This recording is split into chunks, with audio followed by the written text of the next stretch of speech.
Hello, everyone, and welcome to GACC South Unplugged, a transatlantic talk with CEO Matthias Hoffman.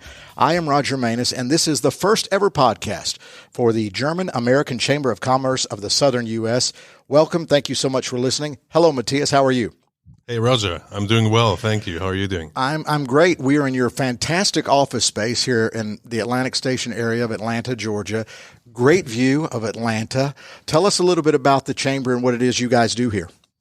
Yeah, Roger. Okay, thank you for joining us here, and absolutely fantastic view. I'm sitting here with Lars Oltmanns, a board member of our chamber, in our what we call Strandkorb, kind of like the German cabana, right? And overlooking Midtown and downtown Atlanta. And we just moved here with the chamber like half a year ago, more or less. And as a Chamber of Commerce, we fulfill basically three functions, right? So we are a member organization. We care about all our members. We have 600 members, more or less, in our network. We're a service provider to companies from both sides of the Atlantic. And we are the official representative of German industry and trade. So doing some advocacy work there as well. Okay. And you introduced Lars. Hi, Lars. How are you?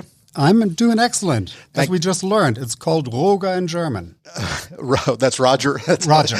Correct. I was looking for the translation of my own name. Thank you for clarifying. You're welcome. So now I know when you're speaking to me. Oh, you're talking to me. Okay. Tell us about your business. What it is that you do, Lars. I am in the food and beverage industry. Have been in the industry for over 20 years. I recently started a new brand, and it is a beverage. It's called Up to Good Energy, which is a sparkling energy pop. Okay. You and I were chatting briefly before the show. I'm born and raised in the U.S., obviously, from my accent, and you guys are not. Pop is an interesting term in the United States. I'm from the Atlanta, Georgia area, world headquarters of Coca-Cola. So we refer to everything as a Coke, a soft drink as a Coke. But I may go to the store and get a Sprite. But pop is a regional thing in this country for soft drinks. You actually knew where it was more Midwestern? Correct. Pop used to be the term for soda in the Midwest. Soda is the general term that has been used in the West. And you're correct. In the heart here of Atlanta and in the state of Coca-Cola, people call it here Coke. Pop becomes the new term for a healthy alternative soda. There are quite a few other brands out there who started with that. They even have it in their brand names, an Olipop, a Poppy, a Culture Pop. And I certainly like to capitalize also on that. So that's a trend with these healthier, and I'm actually going to pop the top here. Up to there you good. Go, it's a pop. Right. Sparkling energy. This is lemon ginger. Let me do the audio here for our listeners. That's a good pop. That's a good pop. That's why it's called Up to Good.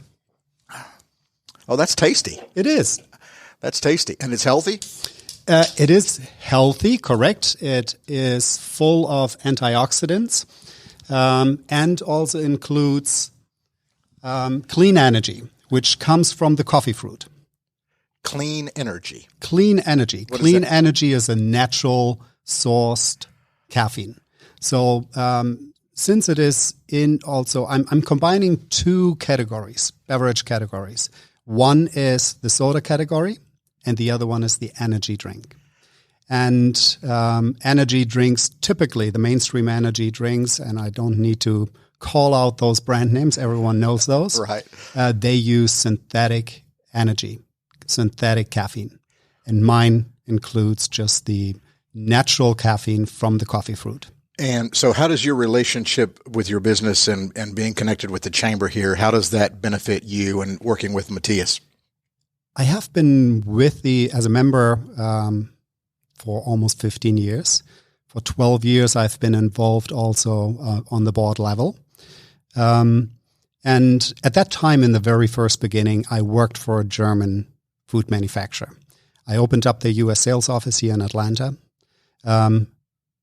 Built that business after a while when typically expats go back home to Germany or to another country. I decided to stay and started my first entrepreneurial way of building an import and distribution company, which I did for a few years, sold my equity, and now launched this new brand. So my connection to the chamber is certainly, I am German. I will always be German.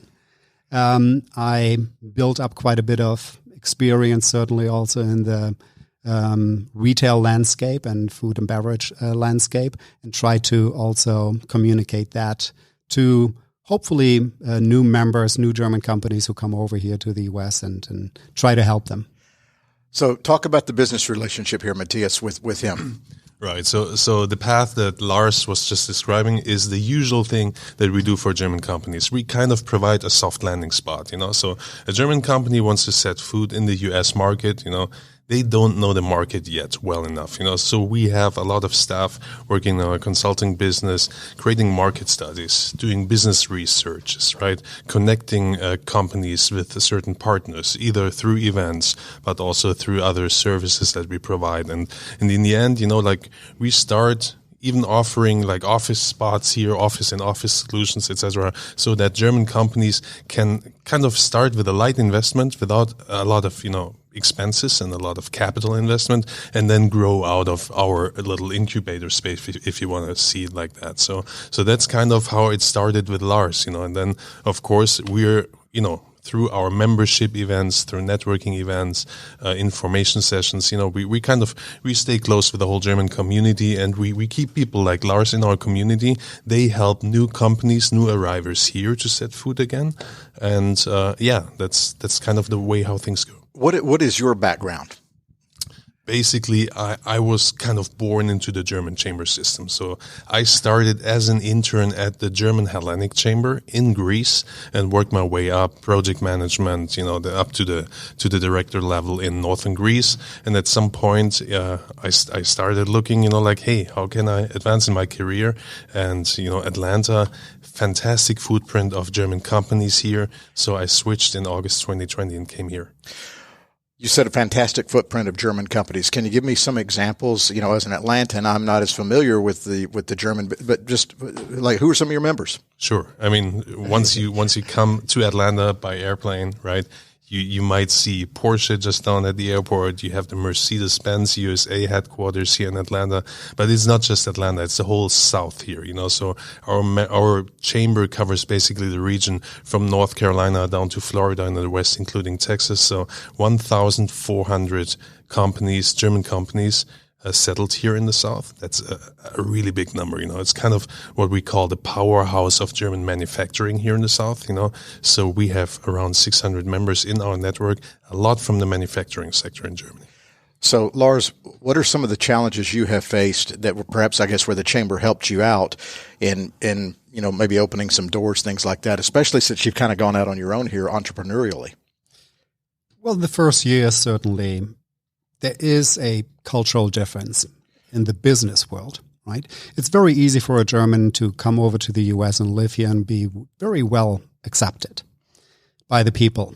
But to have a good understanding how the business world works, it is good to build a network. And certainly coming to the first events, you get to know people who have been here at that time already for many years, who lived through the experience of getting to know a new business culture. And it's a fast track to learn the US way of doing business. What are some of the differences? The difference certainly is that the US is far more service-oriented. They look also at things, categories in general, in my world, the food world. You have a lot of global brands. But a global brand sometimes might represent themselves differently in Germany or in Europe than they do here in the home market. One of my examples is always that, and I called it the similarity trap. You think it is the same, but when you go beneath the surface, you find out there is a difference. A cream cheese in Germany, you maybe really just use on your Butterbrot, on your bread, and you spread it on there. Here it is used to make a cheesecake and maybe to put on a cracker. And you position your products differently. And to have this understanding, certainly, you need to learn it. You can fast track it if you find other people who live through that. One of the things I'm interested in, obviously, being an American, so you both speak great English. And I know that's part of doing business. And when and how did you learn English? Germans certainly learn English at school. Early, correct. I've always been in export, so I was confronted also with speaking English. And well, I mean, it's you learn maybe the American way of speaking here. But I guess I haven't lost my accent yet, have I? I can tell, as we say in the South, you ain't from around here. But I'm not even from southern Germany. Yeah, but it's, in the States, we dabble a little bit in learning a second language in high school or something, but I've always been fascinated that I've traveled a lot internationally, and so many other cultures are so much more advanced in teaching, other languages. It's kind of an embarrassment here, to be honest with you. I don't think it is an embarrassment. I think when I came over, I also thought, like, why do Americans don't know other languages? Why are they not traveling a lot more to Europe? It's a big country here. Mm-hmm. It's a beautiful country, and if people travel, they have a lot of choices here within the U.S. And one of my learning curves certainly was also people don't travel that much to Europe because they don't have the chance to. Vacation days are a lot less than Europeans often have. So if you just have a week of family vacation, you don't pack a big suitcase and travel to London. Right. You jump in the car and head to the beach here or something Correct. Like that. Right. Matthias, what are some of the, for lack of a better term, I guess, headaches that your chamber members might not anticipate with the cultural differences and trying to integrate their businesses here, especially from the entrepreneurial level? So the more established ones, obviously, the Mercedes-Benzes, that's taken care of. But say the startups, what are some of the things that you really have to try to help with from the chamber perspective? Well, I mean, it's what Lars has mentioned. A lot of German companies set foot into the US and think that they know the market already, but actually they do not. So there's headaches, of course, different regulations. You need a good lawyer. If you want to send your expats over here, immigration is a topic. You have to have a good immigration lawyer, a good CPA firm taking care of you. Those are the super basics. But then it's intercultural understanding, intercultural differences. Of course, what Lars has mentioned.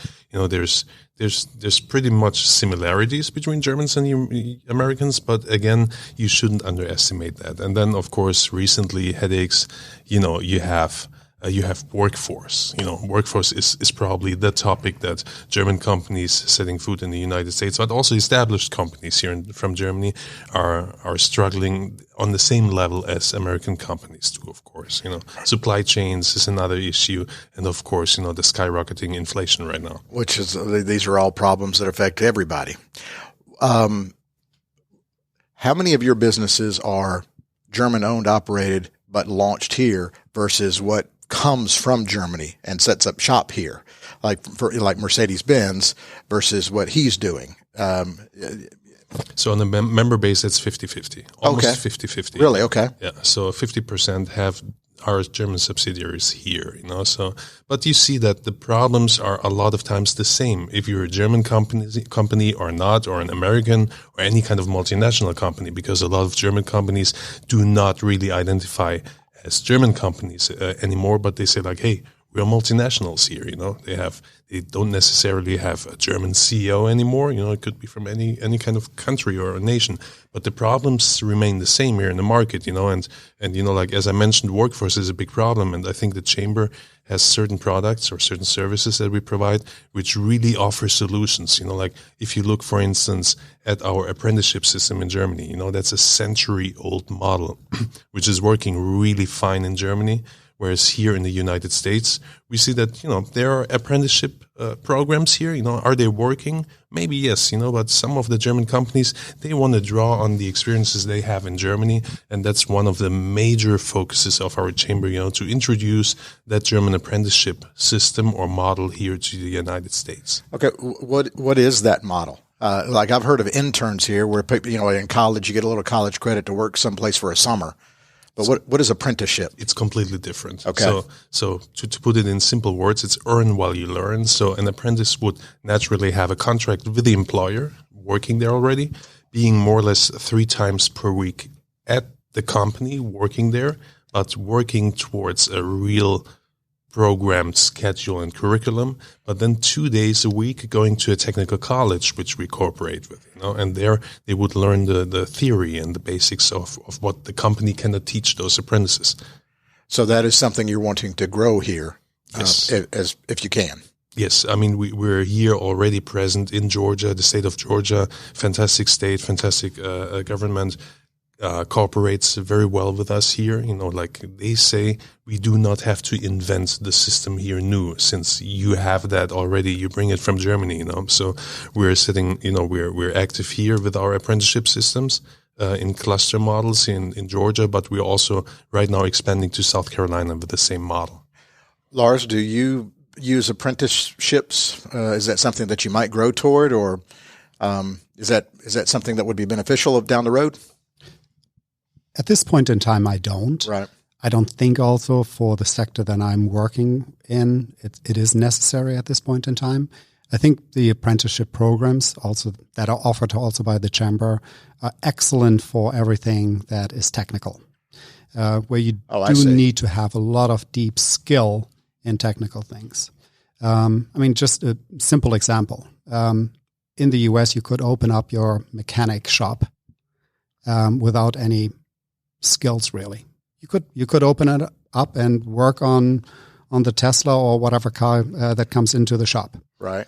But I think you feel a lot better if you know that they are certified. And that is something that this type of skills initiative also offers. One of the things I wanted to circle back around with you, Lars, is you said you kind of had an opportunity at one point in your career. You could have gone back home, back to Germany, but you decided to stay here. Was that just a personal decision that you liked living here, or was it this is where you wanted to launch up to good? What were the reasons behind deciding to stay in the U.S.? I really started to enjoy the U.S. It took a few years. We're an acquired taste. No, it's very easy. The U.S. is very likable. Oh, yeah. It's very easy to live here, actually. Yeah. But after a while, after 4 or 5 years, you still maybe get a little homesick and you have to take a decision. Do I go back or do I stay? For me, that decision was a lot easier. Fairly early on, I got to know my now wife. So we're married now for also 10 years. But that certainly was one factor also to stay. When I decided to leave my former employer, she actually came up with the idea and said, why don't we move to Europe? And I said, no, I think I still have a few plans here in the U.S. and opened up my business. And I think that was the right decision. I really enjoy the working environment here in the U.S. Well, and on top of that, you serve on the board. So, tell me what you expect from the board, Matthias, and Lars, what you provide as a board member.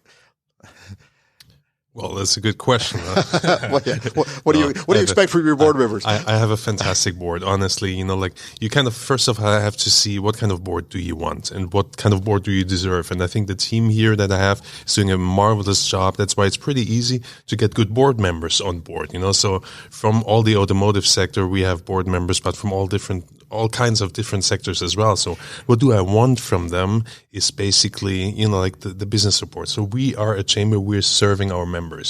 If we are not, we have to have an ear on the street, an ear on the market, So I'm talking, I don't know, daily with 2 or 3 board members, get their industry knowledge. What are the headaches that they're having? What are the obstacles? How can we then transform that into services or benefits for our network, right? So that's kind of, it's a lot of consulting. And of course, you have to have the oversight. So Lars is serving on our finance committee as well, So it's just good to have a good governance structure as well, right?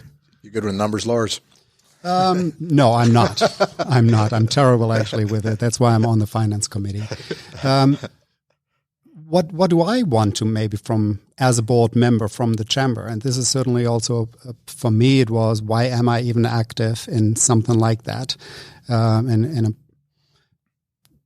When you come over to a new country and live here, I think you become even more German. and you like to stay connected with that community, and you like to see that culture also thrive. So one good reason for me is always to be on the board, to help other German companies who come here, and certainly also kick Matthias in the butt once in a while when we see chances, right? And that support, the kick, hopefully is also appreciated. You end up doing a lot of business with fellow members of the chamber here, or is it just a community? Let's support each other, but do you actually do business with each other? There is a lot of cross intersections there. Yes, I mean, members come from any industry, and the logistic companies, they work with the importing companies like I did. My sea freight forwarders were German companies. Part of my customers here were German based, or originally German, like the Aldi and the Trader Joe's that are German owned. These were the first retail customers also that I had. Let me chime in on that as well. So yes, the German chamber, our focus and the core of the chamber are, of course, German companies here in the US and incoming companies, right? But on the other hand, German companies come here to do business where? In the US, right? So you need American partners as well. So I like to interpret the chamber also as, like I want to break that bubble. We do not want to be a closed community of German companies, right? So we really care about American companies here as well, because that's basically what German companies are, want to cooperate with or sell to or source from, So it's very important to not see that as a bubble, And yes, there's a lot of business and a lot of talks going on between German companies, but that shouldn't be limited to German companies. So if we look into membership, as I said, 50% are German companies or German subsidiaries here, but 50% are not, right? And that's important. That's good. You touched on something earlier, and I guess maybe this is still just kind of the backlash from COVID, which obviously was a global situation. You talked about supply chain, and now there's inflation. How does the chamber try to get involved in alleviating some of those concerns or helping companies work through it? Mm-hmm. It's hard for everybody. Absolutely. Absolutely. First of all, it's important for us to get an understanding of what's happening in the market, So that's again where the board comes into play, So we have major players from, let's say, if we talk about supply chains, we have major players from German, but also from US logistics providers. For instance, we have high-ranking personnel from UPS, from FedEx on the board, but also Kühne + Nagel, a German local player, a big one in freight forwarding as well. So that's where we as all-rounders with the chamber, we get our market intel and our information with, and then we kind of spread it to the market through events, through our business conference that we conduct all over the area that we represent. Or we are starting now to create roundtable discussions for CEOs from German companies, but also we're starting to create now working groups or expert circles, if you want, so that people from the industry can share their insights and help each other. Lars, when did you start Up to Good? Was it during COVID, or when did this start? The idea started before COVID. Okay. And right when COVID started, I was thinking about launching, and I surely did not. It would not have been the right time to launch a new brand. So I developed a little further and re-strategized. I did my first launch, I call it a test launch actually, on the West Coast in Los Angeles. Did that for about half a year. And recently, really just 4 months ago, did the full launch here in the South, in Atlanta, as a local brand. So I'm manufacturing my products here also in Atlanta, and market the products also in the South region, which is mainly Atlanta, but also Nashville, Charlotte, Charleston, Savannah. And where can people find it, buy it? Specific stores and chains and things like that, or where is it available? I'm targeting the natural food stores, the independent grocers, but also for now 4 weeks I am in Whole Foods in the South. Wow. So that is great. certainly the first big retailer that I have the chance to work with. And what is the origin of the name, Up to Good? Exactly what it says. We're all about goodness, spreading goodness. And that starts from, we just spoke about the supply chain, all the way from the planet, helping upcycling an ingredient, the coffee fruit. Typically, the coffee fruit is discarded in coffee farming. I pick it up. I make, in some way, you could say, out of waste, a beverage. I help farmers to save water, and I pay for that upcycled ingredient so they have additional income. And for you, I'll produce a indulging beverage that Matthias is enjoying tremendously, because while you've been talking, he's been finishing off. Oh my God, he needs a second can. Get it. So was it tasty? It was. You put it away. One of the things I want to, as we kind of wrap up here, I want to make sure that Matthias, you talk about any upcoming events that you want to mention that's coming up in the chamber, and then I'm going to ask you guys one final question. But what do you want to make sure that we get promoted here on GACC South Unplugged? Yeah, so honestly, talking about events, I thought we're promoting Up to Good. Well, let's keep doing it. Let's do it. Well, we're still looking for that sponsorship of Up to Good drinks for our events, basically. So, you got it. Yeah. So wow, we're conducting business right here. Exactly, Yeah, in the Strandkorb. This is how it works. Good. No, honestly, like it's budgeting season, so I'm getting together all the KPIs that we need, for Berlin, and I saw that we're going to conduct 133 events in 2023. That's a massive step for the chamber, like all over the region. So I really have a cheat sheet here to look up what's coming up next year. So honestly, I think a very big one is our annual gala. Coming up in October, end of October, here in Atlanta, locally at the St. Regis Hotel. Fantastic event. Really, really key players of all industries are there. Like celebrities from the Atlanta and Georgia area, but like from local government to federal government. A lot of people will be there, 300, 400 people, and we're theming this year to Casino Royale. So we give it a little spin that is a little bit more entertaining. Sometimes we Germans we're not entertaining enough, so we're trying to change that. So we'll have like roulette tables and crap tables, and like kind of gambling a little bit there, in a soft way. So the annual gala is absolutely a highlight of our event series. But then like we have the German Apprenticeship Conference coming up in November, and we talked about apprenticeships. Right. So it's not just us here in the South doing that, but it's also our colleagues from our sister chambers in Chicago and in New York doing that. So we're all gathering with important stakeholders from the German educational system here. So that's a big one. I think that this is something that people that are interested in workforce, and I think everybody is right now, right, should absolutely attend and see what the German apprenticeship system can do here in the U.S. And then there's just like, okay, we have a lot of Stammtische. Tomorrow I'm going to one of our key events in South Carolina and Columbia, our Gateway Awards, which we have in both Carolinas. So next one is coming up tomorrow, basically.